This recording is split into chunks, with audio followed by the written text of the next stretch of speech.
and we started to think about the process behind the diamond, and we started to think about the value that was involved in that trade.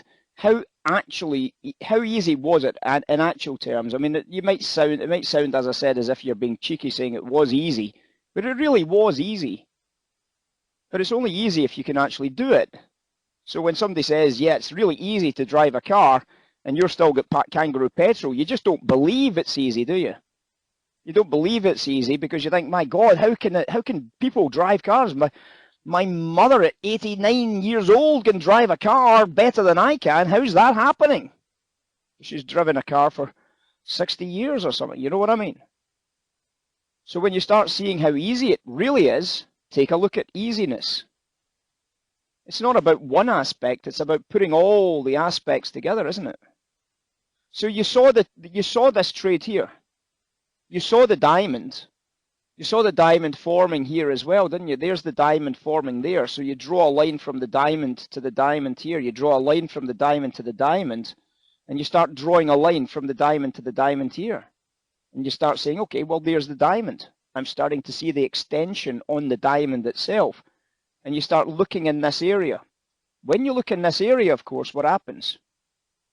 When you look in this area, you'll find that this is the part of the chart that you're coming into is here.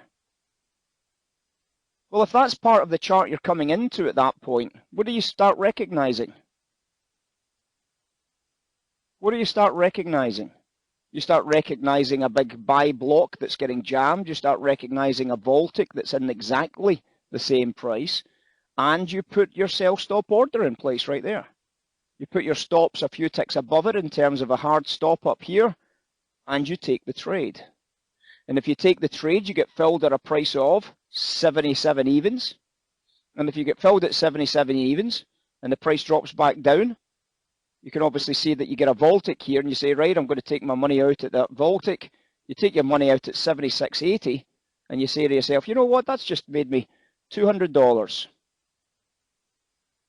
$200. And you say, well, that's it. That's all I need to find. That's the trade right there. If I can find that trade 5 times a day, and bearing in mind that we did these trades somewhere in excess of 40 or 50 times yesterday, Peter, 40 or 50 of these trades yesterday we did live in the room. So to find 5 of those trades that make $200, that makes you $1,000 per contract, doesn't it? So to find 5 really isn't that difficult. We should easily find 5 of those types of trades.